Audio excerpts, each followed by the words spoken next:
El vértigo, griterío e intensidad de la política real. Política real.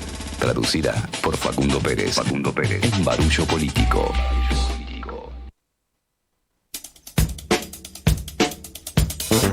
Identificador de Nelson Mandelas en cualquier sitio de la coyuntura política. Facundo Pérez, ¿cómo te va? ¿Qué haces? Golpe en la mesa producto del hastío que esta sociedad de la desinformación nos genera.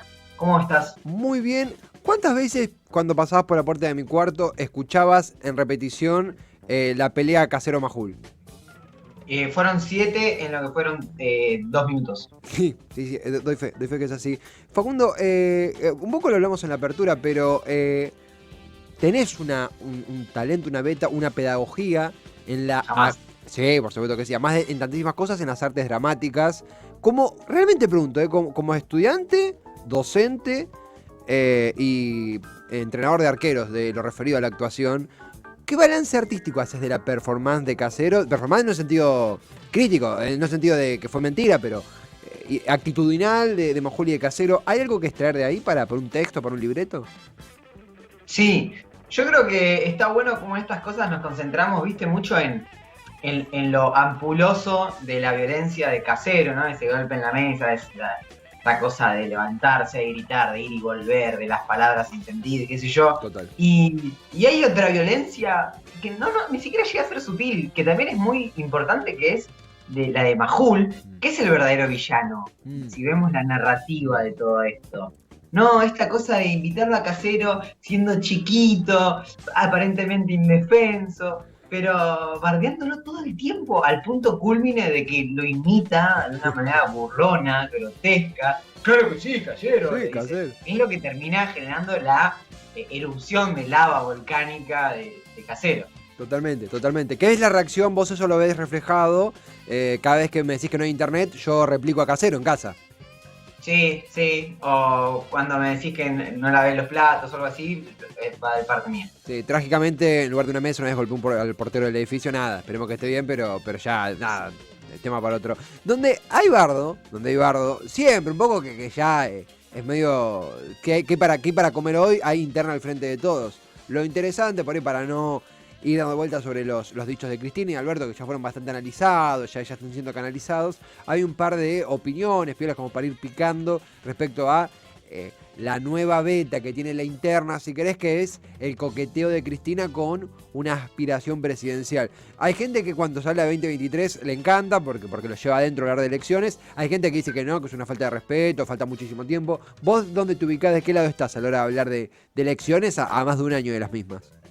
Pasa que siento que hablar de elecciones es como hablar del clima dentro de 2 semanas. O sea, sí, podés ver ciertas estimaciones o lo que fuese, pero sabés que es todo casi como ficción, ¿no? Literatura en ese sentido, muy tirado de los pelos. En nuestro país, la cuestión política y el armado político puede cambiar de día a día directamente. Entonces, podemos hablar de lo que desde los ojos de hoy puede pasar en el 2023, pero nunca con un anhelo de veracidad o de acierto, simplemente por el hecho de hacerlo, por el disfrute de hacerlo. Sí.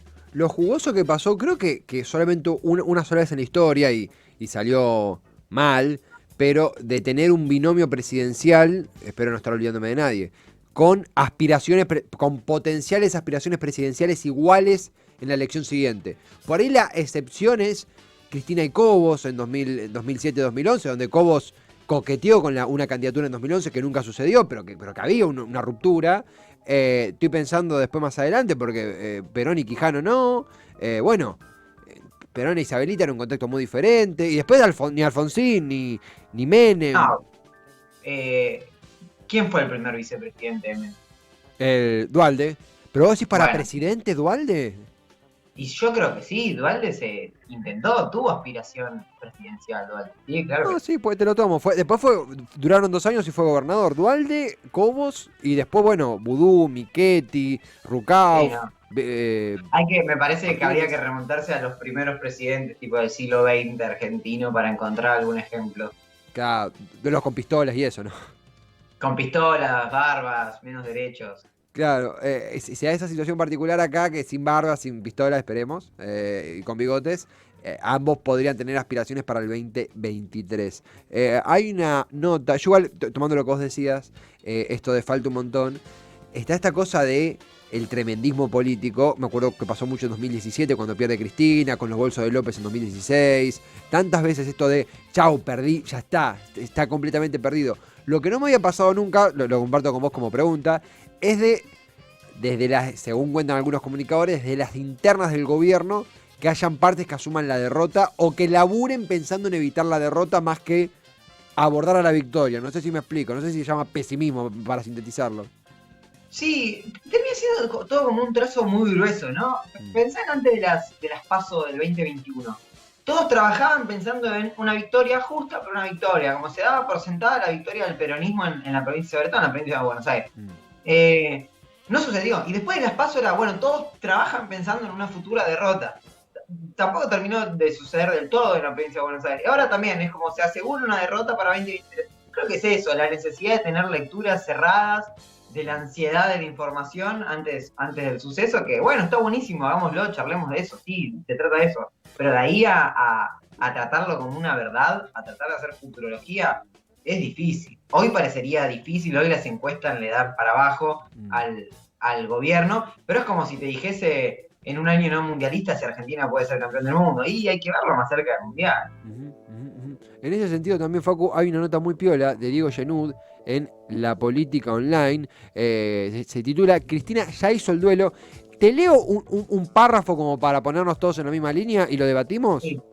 Dale. Dice Genud, la verdad que siempre muy piola lo que escribe, el discurso de la expresidenta no solo pone en blanco sobre negro la mirada del cristinismo con respecto al reparto de poder en el frente de todos, además confirma, y saca la parte más jugosa, que ya hizo el duelo. Se perdonó una vez más a sí misma y está pensando en el próximo turno electoral. Ese error llamado Alberto Fernández, el presidente que nació de su decisión. El viernes con Capitanich, la vicepresidenta insinuó una vez más que Fernández es una circunstancia que no altera una política de fondo. Cristina no repetirá la equivocación de quedarse sola, no piensa replegarse sobre los propios y está decidida a disputar el peronismo. Primera pregunta que me sale para empezar a debatirlo. Ella, Genud, interpreta que Cristina se perdonó su error, que es Alberto Fernández. Digo, es una mamushka de interpretación, está bien. Pero supongamos que fuera así, ella se lo perdona. Hashtag la gente, ¿se lo perdona? ¿Cómo lo ves eso? Bueno, es una buena pregunta y supongo que es la pregunta en este sentido. ¿Se logra despegar Cristina de lo que es la gestión de Alberto Fernández? Yo creo que no. Yo creo que no, que en gran parte no. Digo, Alberto, como bien lo dice Cristina también propio en su discurso, Alberto llega donde llega por el dedo de Cristina. Y si bien fue una muy buena estrategia a la hora de ganar la elección, está bastante claro que por lo menos para Cristina no fue una buena estrategia a la hora de empezar la gestión, porque está en contra de la gestión de Alberto Fernández, básicamente. Lo que me llama la atención del recorte de la nota que vos hacés, no de lo que vos hacés, sino de la nota en sí, es que por un lado habla de Cristina como no dispuesta a repetir otra vez el mismo error, o sea, Cristina dispuesta a jugar ella en primera plana, o sea, ser candidata a ella, básicamente, sí. Y por otro lado también y también lo dice más adelante en la nota, ¿no? Es refugiarse en el pragmatismo, no refugiarse en simplemente los propios y disputar el peronismo. Para eso hay que seguir haciendo alianzas o hacer una gran paso peronista. Pero me parece que en ese sentido, ¿qué haces, Tevi? ¿Te estás viendo la barba? No, me acomodé. No, me acomodé. No, mentira, te voy a decir un chiste. Decía, en ese sentido, Cristina, por un lado, dice, no voy a repetir esta lectura, no va a repetir el mismo error, y por el otro lado, necesita disputar el peronismo, ya sea con alianzas con el sector masista, con alianzas con el PJ, o con una gran paso peronista. Pero mira, cuando uno maneja semejantes verdades y las expone como estás haciendo, a mí me pica parte del cuerpo. La verdad es que me picaba la nariz e hice lo imposible para no hacer esto que queda feo en cámara. Empecé a hacer así, no, me picaba la nariz. Me pica la nariz porque, no, es interesante lo que decís de... Hay que seguir haciendo alianzas, hay que seguir apostando ese pragmatismo. ¿Cómo colisiona eso con una Cristina buscando jugar primera? Por ahí me pasan dos cosas. Un poco esto de que los gobernadores entienden, a partir de 2019, que los gobernadores, diferentes integrantes del Frente de Todos y el peronismo en sí, de que la figura de Cristina primero termina siendo menos dañina que un Alberto buscando la reelección o que un agente del poder intermedio yendo primero. De hecho, ella dice, elegí a Alberto porque no representaba ninguna fuerza política, que siendo presidente y estando en política tantos años es como si te dijeran, no sé, estás de novia hace 10 años y te dicen, sí, no, yo te elegí a vos porque el otro no me dio bola. ¿Qué? ¿Cómo? ¿Cómo sigo después de esto?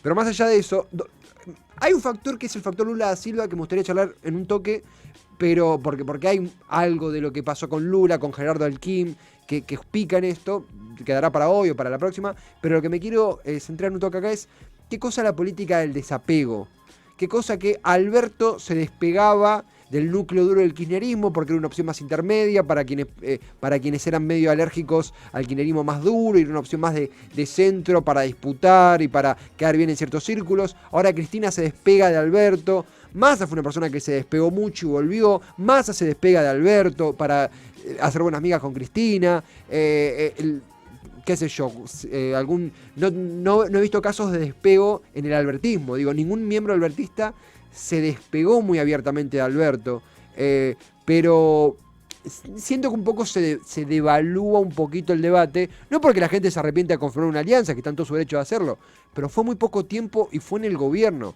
fue muy poco tiempo y fue con una victoria, no es que fue en un proceso de derrota. Eso me preocupa cuánto puede gastar la imagen del peronismo como alternativa, me preocupa realmente.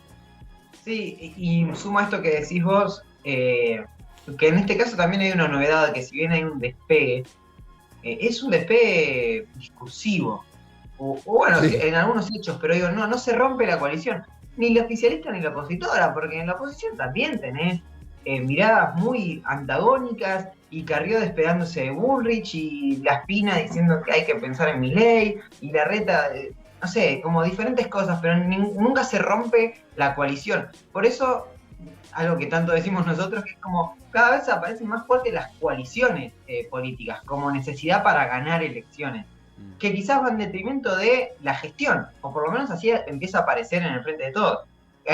Sucede algo que ahora se va a tener que resolver el tema de tarifas, y ahí sí puede haber una traba importante en la gestión de la interna, porque quien tiene que ponerle la firma responde a Cristina, y sería una política del gobierno, de Alberto Fernández o de Guzmán, si se quiere, necesitando el aval de parte del ala kirchnerista. Bueno, esa tensión va a entorpecer la gestión, o bueno, se va a respetar lo que el Ejecutivo mande. Sí, un poco es este intercambio, este pimponeo de internas que se quiebra cuando hay un momento donde hay que definir como coalición. Eso es lo interesante. Sí. A ver, es esto, ¿no? Máximo renunciando, la Cámpora sacando a sus diputados de las comisiones que se debatía el acuerdo con el fondo. Digo, marcaban una diferencia discursiva, pero no entorpecían el accionar del gobierno en el caso del acuerdo con el fondo. Acá puede pasar lo mismo. Puede ser que sí se ponga en una posición que obligue a Alberto a pedirle la renuncia. Se me escapa el nombre ahora. ¿A Basualdo? No, sí, pero creo que es más una cuestión burocrática de una firma, y esa persona, te lo voy a averiguar y te lo voy a mandar en el resto de lo que queda del programa, te lo mando por WhatsApp. Tranqui. Pero son esos armados, viste, de bueno, acá pones uno vos, acá pongo yo, y esa cosa más bien administrativa termina generando una posibilidad de traba en el plan energético del gobierno. Sí, estamos hablando también decime si estoy bien en línea, la segmentación tarifaria y la nueva política energética en total, con la influencia de la guerra argentina. La guerra, Dios nos libre, la guerra entre Ucrania y Rusia. Guerra que llevó a Argentina a tener que pactar con Bolivia la provisión de metros cúbicos de gas para el invierno. El contexto es sensible. Un poco también lo hablábamos, creo que a principio de año, mejor dicho, a principio del conflicto bélico, esto de, sí, efectivamente hay una, pongámosle, mala suerte tiene la gente que está en guerra, hay una disposición particular del mundo para con los recursos a partir de una guerra, obviamente, que repercute en Argentina, como también repercutió en su momento en un grado completamente diferente, en una escala diferente, en un contexto diferente, lo que fue la pandemia. Hay un montón de factores externos inesperados que generan influencia en el factor interno. Justamente para administrarlos bien tenés que estar bien organizado internamente. Si estás desorganizado internamente, el mundo gira un poquito para un lado que no tenías previsto y te va a impactar más fuerte. Y yo te quería sumar algo que me quedé pensando, la verdad que es una hipótesis que pensé, pero no está probada. Pero Lula da Silva anunció su candidatura a presidente el último fin de semana. El candidato a vicepresidente de Lula da Silva es Gerardo Alckmin, es gobernador de Sao Paulo, un centrista, un tipo que hasta fue a segunda vuelta con Lula, un tipo mucho más conservador que Lula da Silva, y van a competir en binomio presidencial.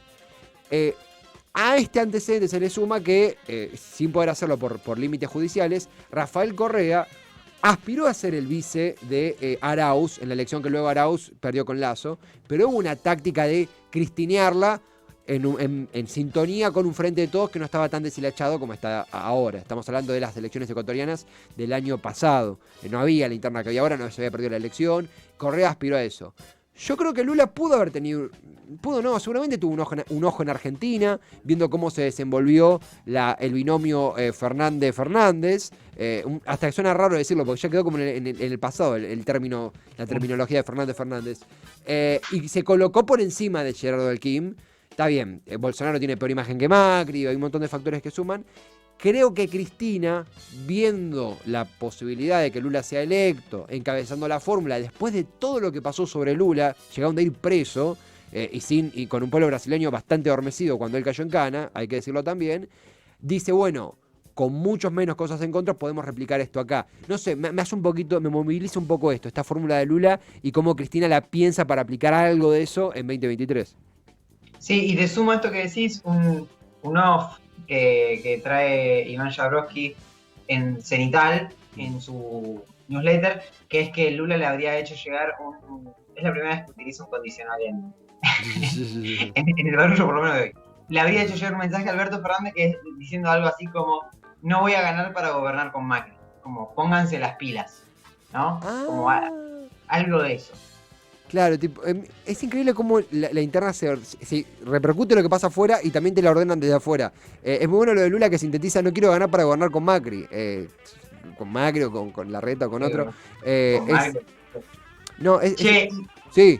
Quería decirte algo más que me parece importante y es como de hoy, más trayéndolo al plano local, que tiene que ver con lo que veníamos hablando, que es, tuvimos el discurso de Cristina y hoy hubo una novedad que es que tanto Guzmán como Culfas, que fueron los principales apuntados por Cristina, más allá de Alberto, le respondieron a Cristina en diferentes entrevistas, uno en Radio con Voz, otro en Urbana Play, dando el debate desde la gestión, diciendo básicamente hubo un montón de cosas en el último gobierno de Cristina que estuvieron buenísimos, pero eran insostenibles desde el lado macroeconómico, esto en palabras de ellos, obviamente, y ahí se genera el debate, que bueno, bienvenido sea, me parece que puede llegar a aparecer una lógica del debate interno en la gestión. Siempre, ahí está Guzmán en Urbana Play, creo que con O'Donnell.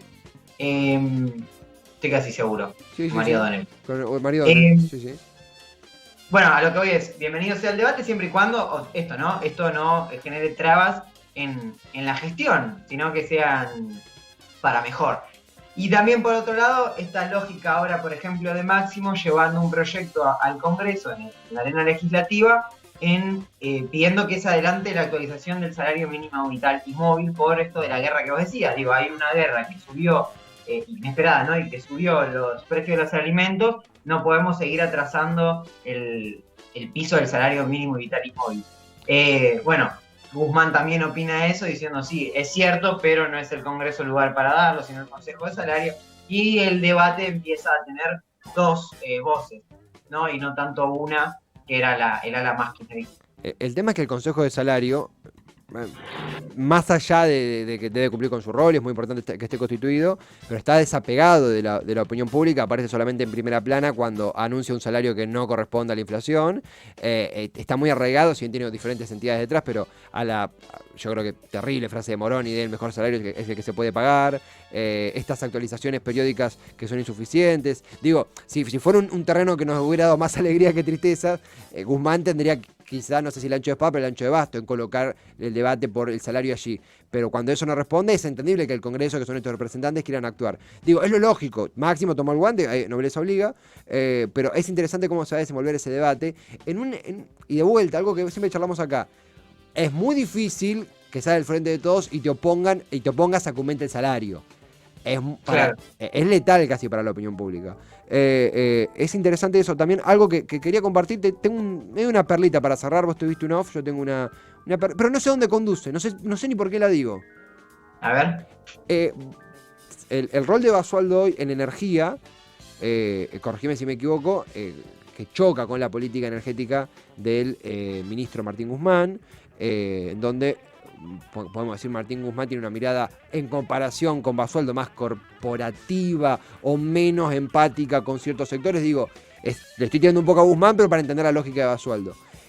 Habló Cristina, y Cristina yo no creo que haya hecho un discurso colocado a la izquierda de lo que hizo Cristina anteriormente. Yo no creo que Cristina se esté izquierdizando, al menos en mi interpretación. Creo que Cristina hasta habla de mismo lo dijimos, un pragmatismo, no encerrarse en los propios, una fluidez política. Un poco también lo que hemos visto con Lula da Silva, y seguimos repitiéndolo, pero vale la pena hacerlo. Cristina, ¿te acordás cuando hizo el acuerdo con Chevron en 2013? En donde capitales del grupo francés venían acá para elaborar lo que es ese híbrido estatal-privado para los asuntos petroleros de Argentina. En ese momento, él, a cargo de YPF, que no era el presidente, pero sí ocupaba un cuadro importante en la cartera de YPF, no me acuerdo el cargo específico, pero una de las cabezas de YPF era Eduardo Basualdo, que es el padre del Basualdo actual. El padre de Basualdo renunció por no estar de acuerdo con Cristina, por el acuerdo con Chevron. Hoy la historia se replica casi que con los mismos actores, solamente que el lugar de Alberto, de Cristina lo ocupa Alberto, el lugar de el ente que poco empatiza con los que menos tienen o que busca meter un plan que puede ir contra los que menos tienen o sacarle rol al Estado, lo que sea, lo ocuparía entre comillas Guzmán. Me llama la atención cómo los debates parecieran que son siempre muy parecidos, se replican y no siempre la elección está prendida. Siento que las dos posiciones son interesantes. Ojalá que no estalle la interna antes de que podamos tener una resolución que juegue para la mayoría popular y que no juegue para nada, para un sector, para una elite. Sí, totalmente. Qué interesante, qué linda perlita. Desde un lado más jocoso, digo, no es lo mismo plantársele a Alberto, aparte con el aval de Cristina, y sostenerse, como está haciendo el Basualdo actual, obvio, que decirle, che, no estoy de acuerdo a Cristina en el 2013. Sí, totalmente. Se entiende que el fin haya sido por lo menos hasta ahora diferente. Me interesa la cena familiar de los Basualdos, tipo como yo me le paré de manos a este, yo a aquel, tipo, deben tener bastantes anécdotas. Facu, es el barullo de inicio de semana, la verdad es que hay un montón que atravesar en esta misma semana, valga la repetición, así que nos reencontraremos el viernes por lo pronto, hay mucho que hacer, y la verdad, dentro de todo el bardo que es la política actual, hacemos un gran laburo, así que nos felicitamos a nosotros mismos, como nos gusta hacer, tirándonos flores mutuamente. Gracias, Facu. Un gran abrazo y nos vemos la próxima. Abrazo a vos y a toda la gente por allí. Chao. Hasta pronto, Facu. Facu Pérez, nuestro analista, artista, descifrador de la realidad política. ¿Dónde? En el barullo político. ¿A dónde si no? Cargadísimo de información respecto a los debates políticos, de recursos económicos, socioeconómicos y más que ensombrecen a la Argentina de hoy en día.